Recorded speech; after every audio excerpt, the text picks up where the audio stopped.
Bounty hunters. We don't need that scum. I'll take on any job for the right price. You are free to use any methods necessary, but I want them alive. No disintegrations. As you wish.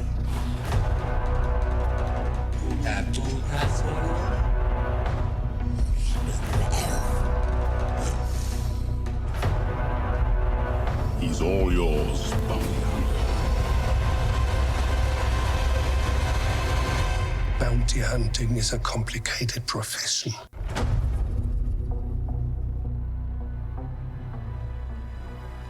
Welcome in to the Carbonite Chronicles, presented by the Hyperspace, podcasting in the 25th century.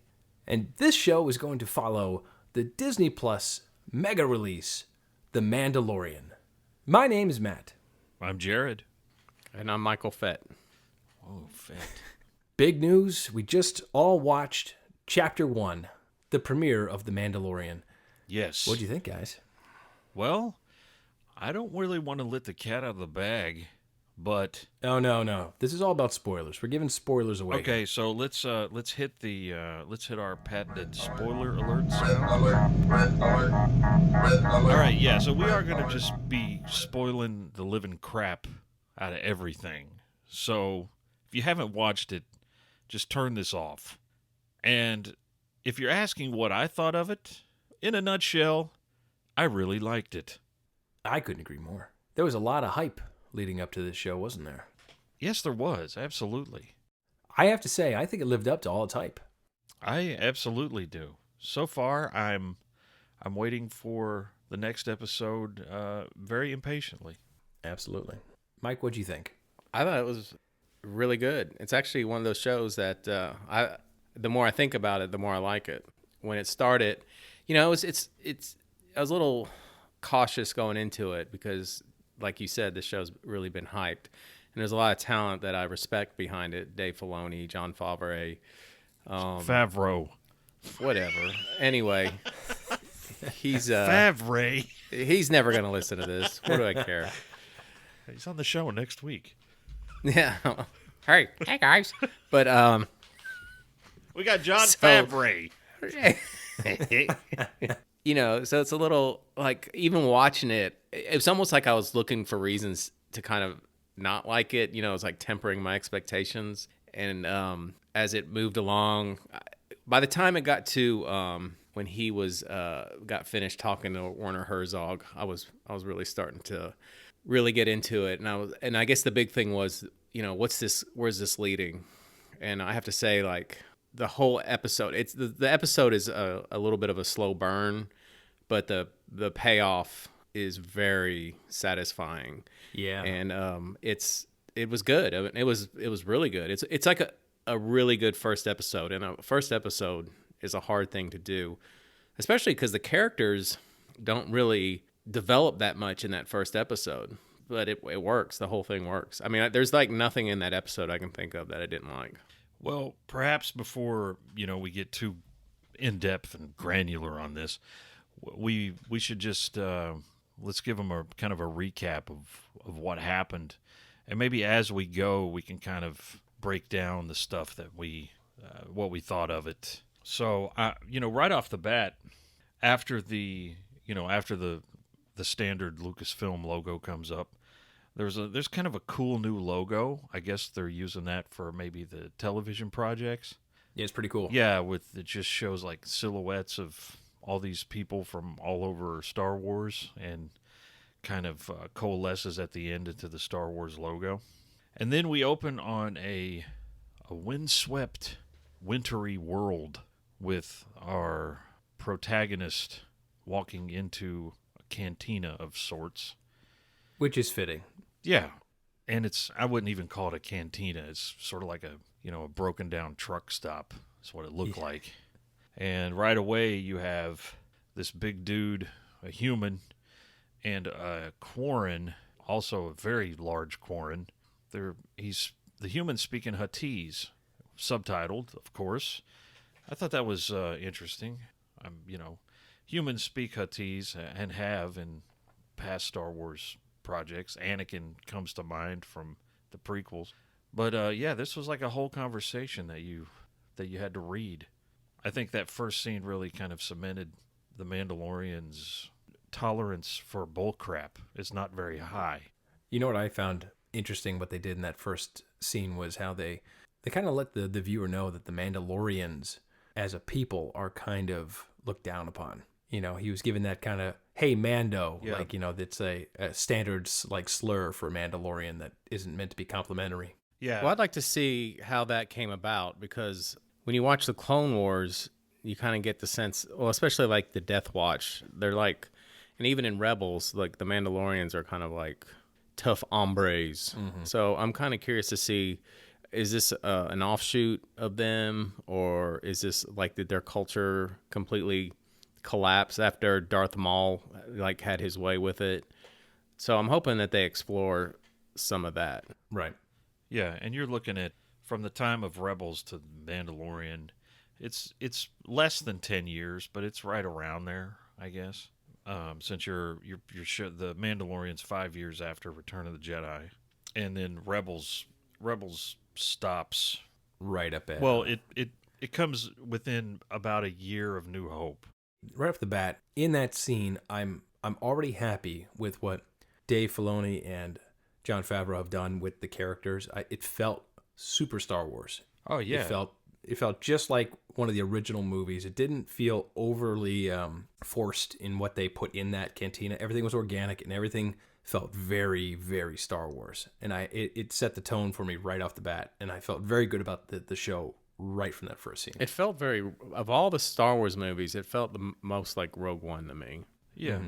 Yeah, I could see that. And Rogue One is the movie that probably is most like the originals that's been made so far.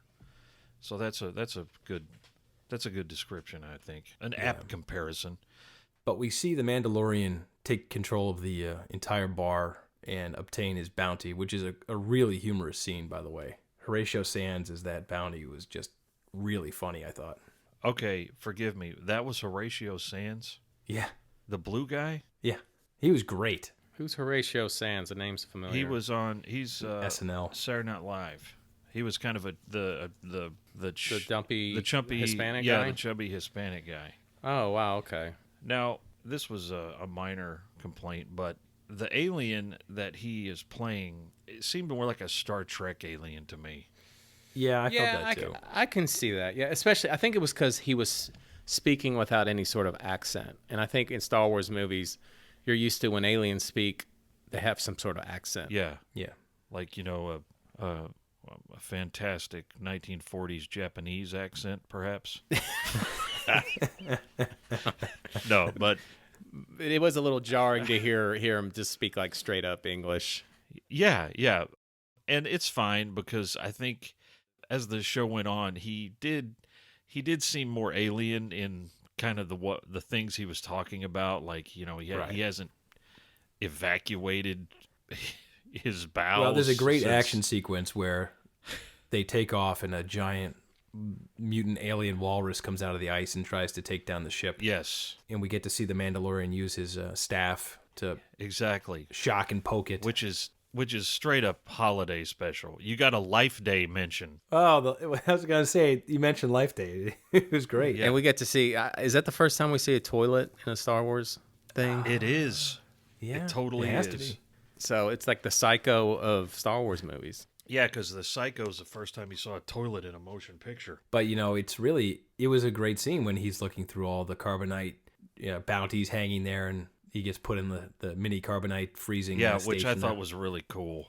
I loved it. He's just got that little thing down there, and he pushes him into it and starts it. So, right off the bat, we're seeing the Mandalorian he means business. He really doesn't have any kind of sympathy, and he's certainly not going to get talked out of his bounty by a smooth-talking alien. I will say I wasn't surprised that Horatio Sanz was his bounty. I kind of figured after he took care of those guys, I was like, oh, I bet he's the one he's after. Right, of course. But I like what are they called, those things? Bounty pucks? I like that. Yeah. I thought that was cool. The pucks. Yeah. Just before we go on, the graphics and the CGI already in the show is outrageous. Now, I watched it, unfortunately, on a laptop. I didn't get to watch it yet on a TV. I watched it twice on a laptop, and I was still blown away by what I saw. We just need to stop this right now. Yeah, I know. But, when I get a chance to put it on the TV, I'm sure I'm going to be blown away. But Yeah. this is, we all talked about this in the build-up, about how lucky we are that for a live-action Star Wars show that we're going to get to see this kind of level of graphics and talent, as Mike said. But that's still like the hope of the build-up. And now to see it come out, I mean, this is fantastic. Yeah. This is Jared said, what'd you say earlier? It's like watching a Star Wars movie in your house. Yeah, and I'm fortunate enough to have a projector and a 120-inch screen in my house, and that's where I watched it. And you could put this thing in a theater, and there'd be no difference. I mean, it's the scale. The scale's a little smaller, but the quality, it's motion picture quality. I mean, it's the most expensive television show ever produced, which makes me feel a little better about spending $15 for a Coke at Disney World to know that my money's going to a good spot. Yeah. Well, You just bought 12 pixels yeah. for the Mandalorian spaceship. So man. before we move off this snow planet, it was cool to see a Kubaz alien that was one of the the long snoot so cool. from New and he Hope. sounded just like he did in Star Wars. The taxi hailer. Yeah, and there's something here, and I think this plays into the Mandalorian's character. He doesn't like droids. Yeah, what's the story with that? Well, I think we're going to see that. We saw brief glimpses of his past, and I think it has to do with the Clone Wars. I think that's probably pretty right on. Yeah, and because he didn't want that R2 unit driving the first speeder, so they got the other one in there, which made me laugh when that piece of junk pulled up and parts of it fell off, like right in front of him. That's the kind of scene that you would never have seen in like the prequels. This is a down and dirty, Yes. grimy, really like I said earlier, really gritty world. Yeah. The guy driving it was just a degenerate, obviously taxi driver. Yes. And but it's things like that which Dave Filoni is weaving into this, which I think is going to make this a really, really, really interesting, really fun series to watch. Yeah, absolutely. But moving off the ice world, we see the Mandalorian come back to, I guess, what you consider his home base planet, Yeah. whatever it is. And that's another thing that this is sort of like the movies or the original trilogy. These planets. I mean, we don't initially know what they're called. We can you don't get names. You don't get graphics. Like Rogue One and Solo named the planets they were on, but we don't know what this unless it's in some expanded material I haven't read. But the Snow World, I don't know, and then this world he goes to meet up with Apollo Creed and Werner Herzog. I don't know what that planet is. What? It was cool to see him in that.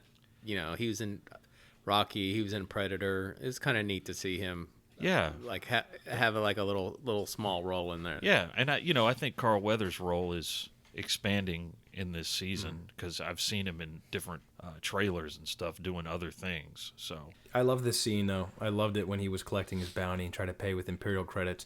Yeah. But it's little things like what they added in But that then they little bit of use dialogue. yeah, Mon Calamari like soap Calamari dishes flan. or something. it was calamari flan.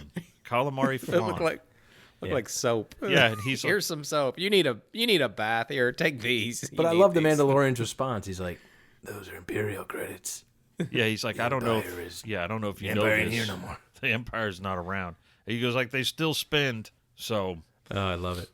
yeah, But you get that great little. You can see the changing of the universe happening, right? With little pieces of dialogue like that. yeah, exactly. But then he sets him up. So he teases him with little tiny bounties to keep him working.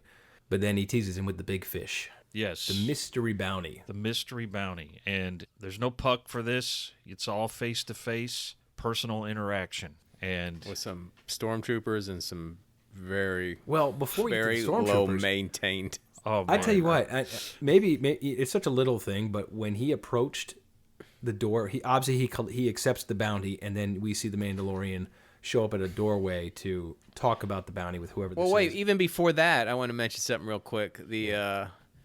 the poor little what are the lizard monkey Oh, things? delicious Yeah, crumb. the Kowakian Oh monkey my- lizard.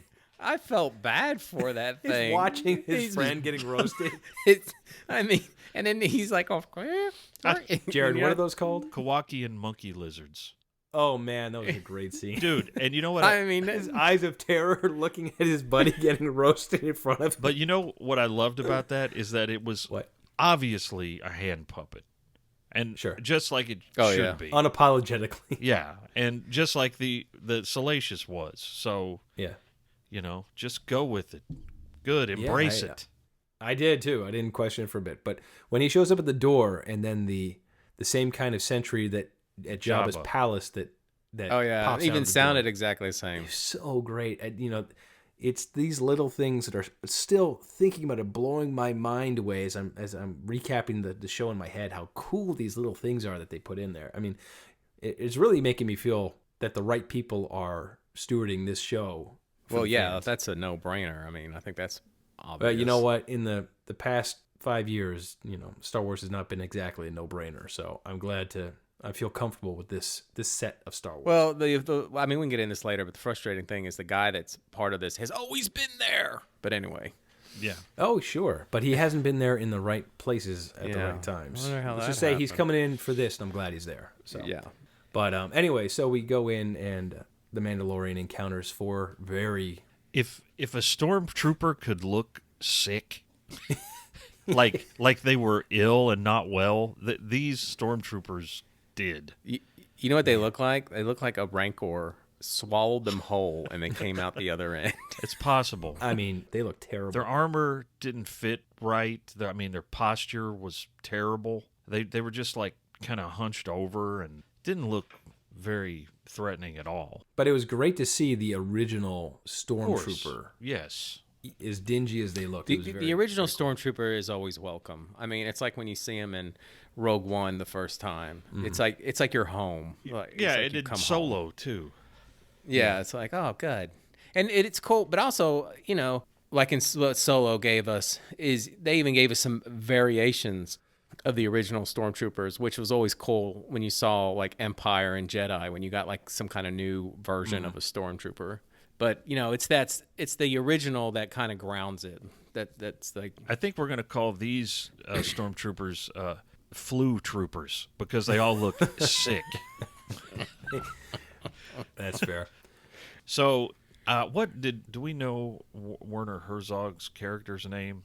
The client. That's what I Okay, call the him. client. So he's got his Imperial Cog medallion on. So obviously, Former governor, maybe. he's obviously got some ties to the Empire.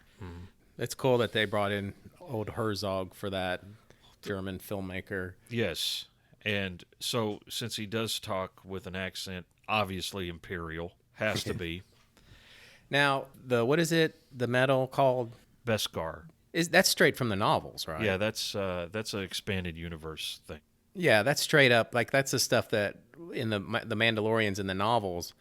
That's how they were rebuilding their status. They were using that. They were mining that. They mentioned a few things from the expanded universe in this show, actually. but that specifically, I remember. Yeah. Beskar is able to resist lightsaber strikes. That's right. Yeah, that's right. And it was introduced, I think, way back in the Old Republic comic books from the 90s, because the Mandalorians in those comics were at war with the Jedi. So that was a way they defended themselves. So that's a kind of a deep cut. So he gets a down payment of an ingot of this Beskar steel with a very cool Imperial logo stamped. Yeah, on it. that thing looked. That's the kind of thing I'd like to have as like a paperweight. Yeah. So obviously that's tantalizing enough to get the Mandalorian I'm to sure bite we'll on be this. seeing those on StarWars.com. Oh, I'm sure. shop.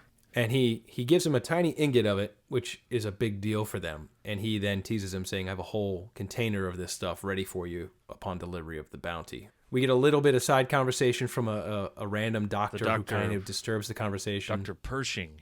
Pershing. The first, one of the only people in Star Wars we've seen wear glasses. No, that's a good point, yeah. Yeah, that's kind of weird. But Maybe the RK surgery has gone downhill since the revolution. perhaps. But obviously this doctor he has his hands in this somehow, and he doesn't want to see the asset be killed, but of course the client is like, well, I'm pragmatic about these things, and if that's what has to happen, then that's fine. As he said, bounty hunting is a complicated business, and he knows things can go wrong. Yeah. But he sets it all in motion with very limited information. They have these tracker fobs Yes. that they kind of can use as like a basically a little like a warm and cold kind of finder. Yeah. And he gives them what I thought was really neat. He gives them only 4 digits of a tracking code, which is over 50 years old. So Yeah. you're tantalized on many levels going, whoa, 50 years old. And you start doing the math in your head going, well, 50 years back puts you well before the prequels. Yeah. You're like, what is all this? That's a great misdirect too, by the way. Oh yeah, for what happens later. Yeah. Absolutely. So he gets in motion and he goes to, I guess, on the same planet. He goes to an underground Mandalorian Yeah, like a refuge or hideout. temple, Yeah. like a little hideout. I think they're hiding from Terminators. By the way, it's very, very cool because when he walks in, if you look on the right, there is one dressed almost identical to Boba Fett, and he gives him the same nod that Boba Fett gives in Return of the Jedi in Jabba's Palace. Yeah, and something else about that Boba Fett. I wrote this down actually. That armor was colored like the old Kenner Boba Fett action figure. It was very, very familiar when you see it. Yes. And it goes by very fast, but you can't miss it when you look. But what I thought was cool was when he approached the antechamber in the back, above the door is the mythosaur's head. It's not the skull, but the actual, Yeah. the mythosaur itself. Yes, that we permanently etched into my arm. But yeah, that was cool to see. And he meets up with the armorer, who is a lady who Blacksmith. makes him a pauldron out of that piece of Bestcar. Which I had to look up what a pauldron was. I kind of understood it was a shoulder piece, but, I learned a new word. I wonder if through the course of a show he's going to be building a new armor. I thought the same thing. Set. I thought by the end of this series he's going to be one big Beskar Silver. steel Yeah. Mandalorian. I would say that's probably a safe bet. But this is the place where we start to see not just his own flashbacks about where he came from and his traumatic childhood, but we also kind of get a feeling of where the Mandalorians are sitting in society at this point and how internally they are maybe biding their time for something. It seems like they have a plan, that they have, they know where they're going and they know what's going to happen. They just are picking their moment. At least that's kind of like the impression I got. I just got that they were hiding. Did you? I don't- Because she Well, I even don't kind of know. said to him, she said, what did she say? Have you shown your signet yet? And he's like, Yes. not yet. Yeah. So, there's a lot of things that he's holding in reserve. He's giving all his bounty money into this pot. That's, everything is going towards the community of the Mandalorians, it appears. So Yeah. this community's tight. And the armorer her helmet is reminiscent. It's reminiscent Darth Maul. of the Darth Maul Mandalorians from the Clone Wars. After he took over, a lot of the Mandalorians put those, those small little horn appendages on their helmet to identify themselves as allies of his. So I'm just wondering if that was a holdover from that, possibly. Yeah, maybe. But a cool little detail. And Yeah. this, of course, is when we see the flashbacks of him and what I assume are his parents, who hide him during some sort of battle. It kind of reminded me of Jin in Rogue One when they hide him down in a pit with a door over it. Yeah. And he was apparently a foundling, which I would assume is some kind of Mandalorian orphan, because the remnants of that Beskar pauldron are going to be used to help other foundlings. And one thing we hear, she sees the ingot of steel, and she remarks this was taken in the Purge. So the Purge is something that we're going to hopefully find out more about. Yes. Yeah, I would say so. There's all kinds of little nuggets they've dropped there. Oh, so much fun. I can't wait to watch it again. And I want to watch that whole scene, that specific scene again. But he takes off from there. And now, This is not a complaint because we're limited in time, and for the premiere, they only gave us a 36-minute episode, which I was kind of hoping for more, but so there's a lot they kind of had to get done in 36 minutes. But The Mandalorian made a big leap from there to finding the planet of the bounty where he was going to, and I kind of would have liked to see him kind of work that through a little, because he only had the fob and he had the 4 digits, and even the client, Herzog, was remarking that this isn't a lot to go on, but a man of your talents, this shouldn't be a problem. I kind of wanted to see him work that out a little, but we just kind of like followed him to that planet and just assumed that he figured it out, which is okay for the time. But that's my only little complaint about the show, is that I would have liked to see him working that part of it out a little. Well, my comment would be, and it's not a complaint because I realize it's just one episode, but within it's like as far as the episode by itself, the whole scene with him and the scene that we're about to talk about with the Ugnaught seemed a little unnecessary, but I'm sure it's going to pay off. Does that make sense what I'm saying? Yeah, I mean, because we don't have the whole story yet, obviously. Right. But within that one episode, it was like, okay, well, I guess this is going to mean something later. Yeah, I mean, there's some leaps that you have to just kind of go with on that. So the Mandalorian winds up on another random planet, which we don't know. Encounters. I'm calling it. I think that's Tatooine. Yeah, well, it'd be great if it was. I'd love to go back to Tatooine. Mike, I'm sure you'd love to see a desert planet. Well, I mean, I guess we could use another one. So he encounters, what are these called? Blurgs. Blurgs, which Jared, I think on the chain earlier, you were remarking that they had made several appearances in the Star Wars history. Originally seen in the Ewok movie, the second one. Yes. And then... they were stop motion. That's true. They were models done by Phil Tippett at that time. And there was a Dathomir Witch there as well. Yes, there was. And they were also on the Clone Wars, the Blurgs. So these ungainly dewback relatives attack the Mandalorian, and then the Mandalorian himself, whom I have to say I was kind of surprised he couldn't handle himself, but these two beasts wound up being taken down by Nick Nolte's character. Yeah. The Ugnaught. The Ugnaught, which was amazing, actually. I don't know what was his name, and I don't know what his name was. Yeah, I couldn't tell. Was that CG or was that a prosthetic, man? I couldn't tell. You know what? I think it may be a little of both. Because if it was I mean, clearly that's not Nick Nolte because he's a little bigger than that. Well, I don't know. Is it Nick Nolte in a mask and they've shrunk him down? Yeah, I don't know. But it was great. And, he obviously was giving little cryptic, not quite Yoda-esque ways of speaking, but very broken and deliberate. But this Ugnaught helps the Mandalorian learn how to ride a blurg, because apparently only this thing can cross over rocks, whereas the Mandalorian couldn't, I guess, fly his ship any closer. Yeah, but we'll just assume that he had to go by a blurg.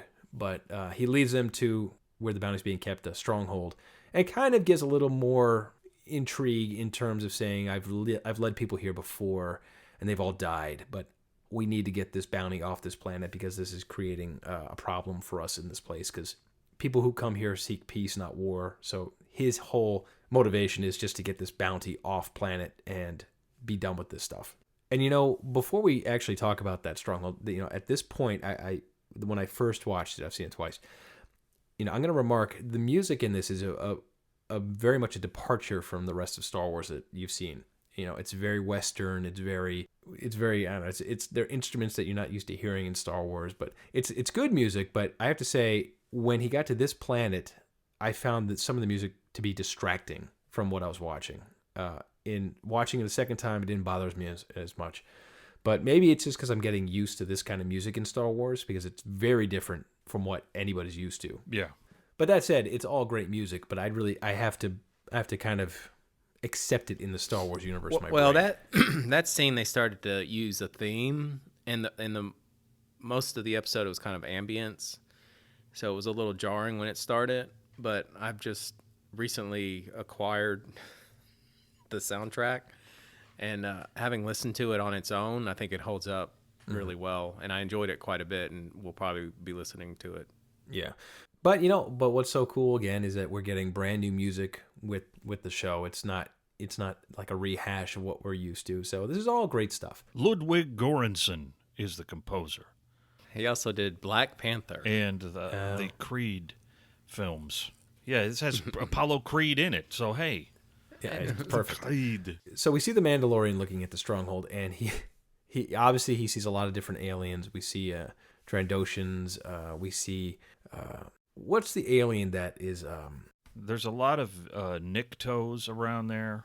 Niktos. Klatus. Yeah, there's some Klaatu. Klatus. Yeah, there's a lot of let's just say Jabba aliens. A lot of mercenaries down there helping out. But he also spies walking up, which is The highlight of the episode. I have to say, this character and the interaction with this character made the entire show. IG-88, so an IG assassin bounty droid. IG-11. IG-11, what did I say? Get it right. Come on. You said IG-88. of course. Well, it's 40 years. 88 got blown up in the Death Star. Come on. That's 40 years of ingrained IG-11, who is voiced by... Taika Waititi. Korg. So we watched this interaction. We watched the IG robot walk up. The droid starts taking names and numbers, and it's just having a great time wiping people out, trying to get the bounty. But encounters too much resistance, and the Mandalorian teams up with him to overcome the odds. But this interaction between the IG droid and the Mandalorian makes the whole show, because the IG He keeps droid trying to destroy himself. He's like, no, don't put that away. Which is a great feature, because the IG droid has a thermal detonator in its chest that it keeps exposing, trying to blow himself up.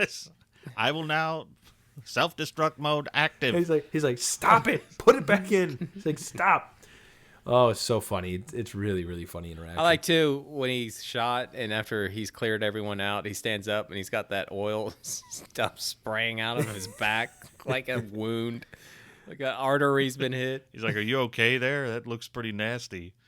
I love the way he's animated, the way he moves. Yeah, he looks...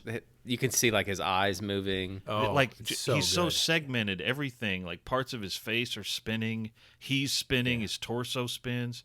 And, the droid kind of makes sense finally when you see it. He's in action. He's like deadly accurate as well, which, he's just spinning around, like just laying waste to people. Yeah, it's such a great sequence. And of course, the Mandalorian mounts up on a floating turret, which they had brought in against them, and he then wipes out everybody outside. He does a Rambo. Just an amazing. That was great. Amazing scene. I felt like it was out of one of the video games I played for Star Wars. That's kind of how it felt. Well, he shoots his grappling hook and pulls the gun away from the gunner, and then kills the gunner and jumps on the platform.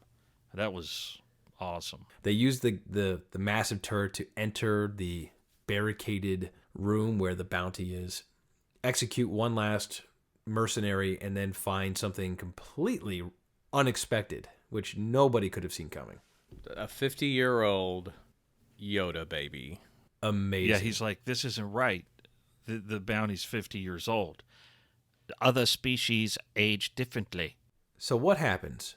The IG droid has very specific orders. This bounty is to come back Dead. DOA.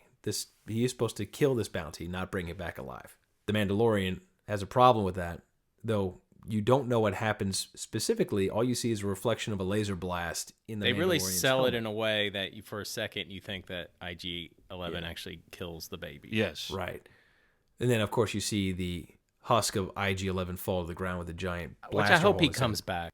I think that he enjoyed his interaction with that droid, because he even remarked, he's like, you're not that bad. You're not bad for a droid. I think he's going to take him and repair him. I think that's going to be a sidekick. Real quick, back to his appearance. What I really liked when he first appears, you hear his footsteps before you see him. You hear that RoboCop heavy footfall, like thump, thump, Yes. thump. I have high hopes that they bring him back. Well, I'm trying to think. I think we've seen things in some of the promos that were with IG-11 that were not from this episode. Yeah. If they don't bring him back, that'll be a big. I know. Let's hope, mistake. because that is some great comic relief that this show will desperately need at times. But the Mandalorian has a very touching moment where he extends a finger and the baby Like Oh yeah, like E.T. Yeah, he reaches up. kind of reaches moment. up to touch Which- him, and that's where they end the episode. My wife was like flipping out. which, you know. Yeah, if you're friends with Jared's wife and haven't seen the episode, Yeah. Spoiler alert. She put pictures of Baby Yoda all over her Facebook, and with the text, "Here is the commission."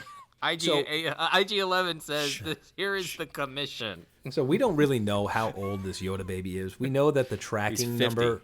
Hold on, that we know that the tracking number assigned to the baby was 50 years old.